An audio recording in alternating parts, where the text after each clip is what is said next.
दर्शकों नमस्कार। मैं एक ज्योतिषी हूँ और आज मैं आपसे चर्चा करूँगा भारतवर्ष के महान उद्योगपति मुकेश अंबानी की। मुकेश अंबानी किसी परिचय के मोहताज नहीं हैं। सीधे हम उनकी कुंडली पर विचार करते हैं, उनकी जन्म कुंडली का विवेचन करते हैं। इनका लग्न तुला है। तुला लग्न में राहु है, जैसा कि आप देख पा रहे होंगे। दूसरे भाव में शनि है। तीसरे भाव धनु राशि में चंद्रमा है। सप्तम भाव में सूर्य, बुध, शुक्र और केतु है। अष्टम भाव मंगल है और 11वें भाव में बृहस्पति है। इनकी कुंडली पर सबसे पहले विचार कीजिए कि इनके लग्न पर किन किन ग्रहों की दृष्टि पड़ रही है। इनके तुला राशि जो इनका लग्न है उस पर सूर्य की दृष्टि है, उस पर शुक्र की दृष्टि है, उस पर बुध की दृष्टि है। इन तीनों दृष्टियों के कारण ये अपने जीवन में आकाश की शिखर पर पहुँचे हैं, क्योंकि जहाँ सूर्य की दृष्टि यश, कीर्ति, गान, मान, प्रतिष्ठा देता है, वहीं बुध की दृष्टि अकूत धन संपदा प्रदान करता है। मैं इनके धन भाव की चर्चा आगे करूंगा, लेकिन उसके पहले मैं आपको यह बताऊं कि सूर्य, बुध और शुक्र जब भी केंद्र या त्रिकोण में एक जगह बैठ जाते हैं, खास करके यदि वह बुध की राशि में या बृहस्पति की राशि में बैठें, तो कहते हैं कि एक विलक्षण व्यक्ति का जन्म होता है, एक जीनियस का जन्म होता है। जैसा कि मैंने पिछले वीडियो में आपको उदाहरण दिया था, वह उदाहरण रविन्द्रनाथ टैगोर का था, वह आइंस्टीन का था, वह सी.आर. दास का था और नाना पाटेकर की हमने कुंडली की चर्चा की थी। तो यहाँ भी एक विलक्षण व्यक्ति का जन्म है।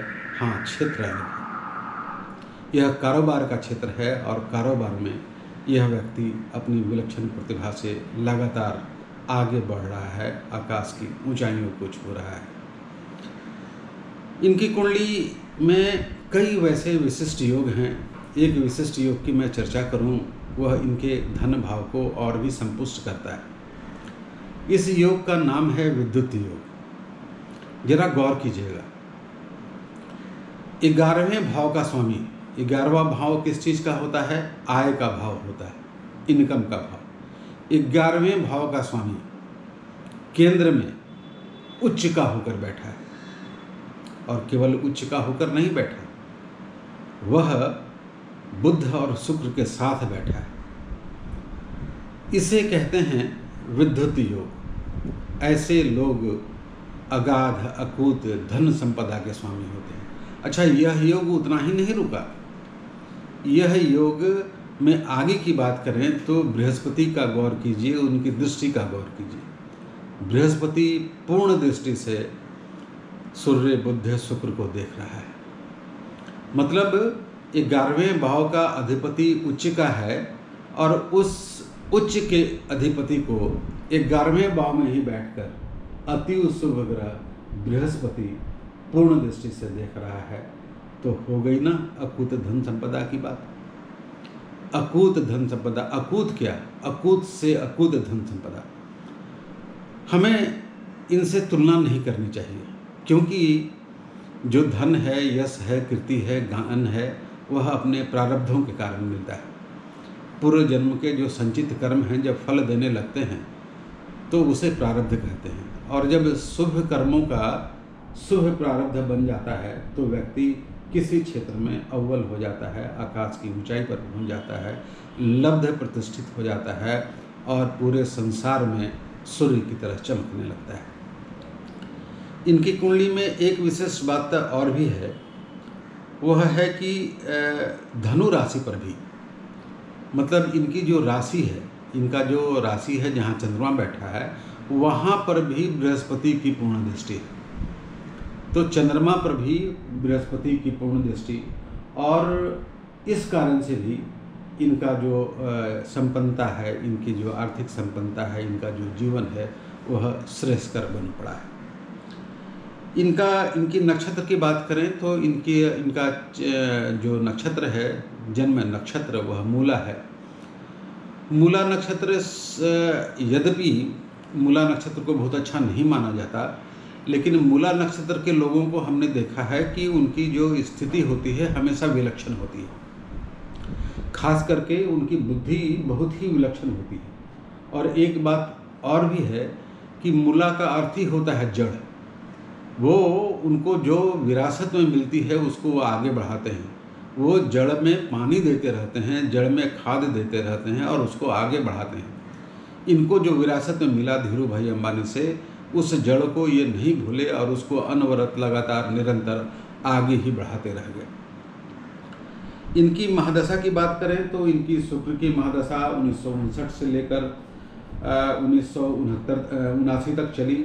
सूर्य की महादशा 1979 से लेकर 1985 तक चली। चंद्रमा की महादशा 1985 से लेकर 1995 तक चली। चंद्रमा पर धनु लग्न में, धनु राशि में इनका चंद्रमा है, उस पर बृहस्पति की पूर्ण दृष्टि है। चंद्रमा जिस घर में बैठा है उस घर का स्वामी पूर्ण दृष्टि से देखता है। चंद्रमा लिक्विड का प्रतीक है, तो इस काल में उन्होंने लिक्विड पेट्रोलियम पे काम किया और बहुत आगे बढ़े उसमें। उसके आगे मंगल की महादशा है और अभी ये बृहस्पति की महादशा से गुजर रहे हैं। बृहस्पति की महादशा 2020 से लेकर 2036 तक चलने वाली है।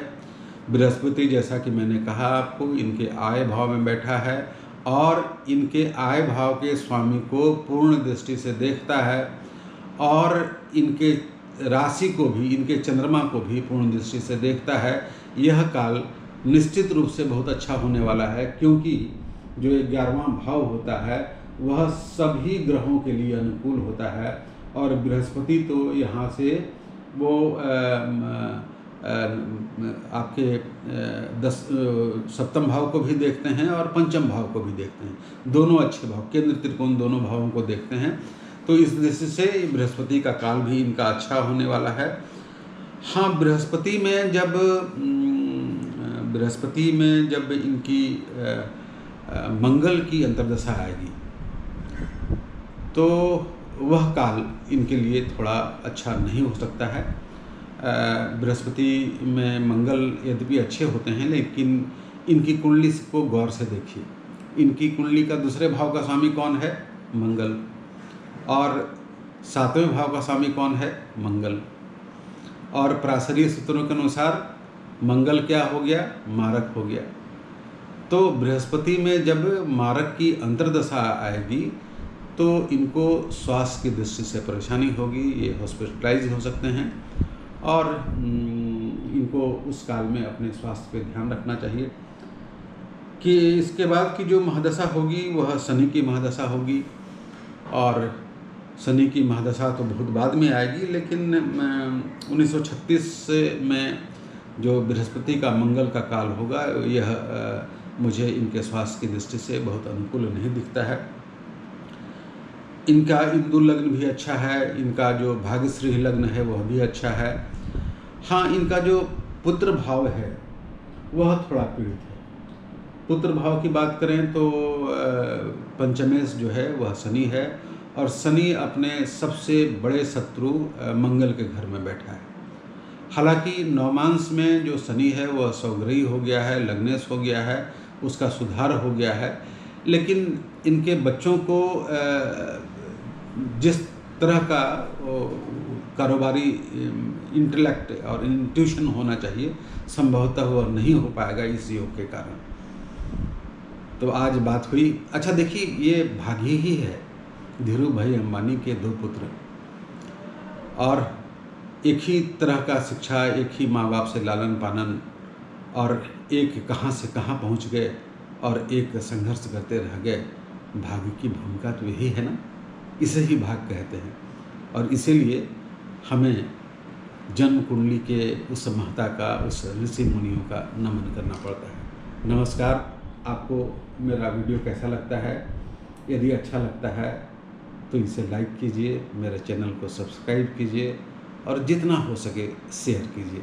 आपका बहुत बहुत धन्यवाद। आपको बहुत बहुत नमस्कार।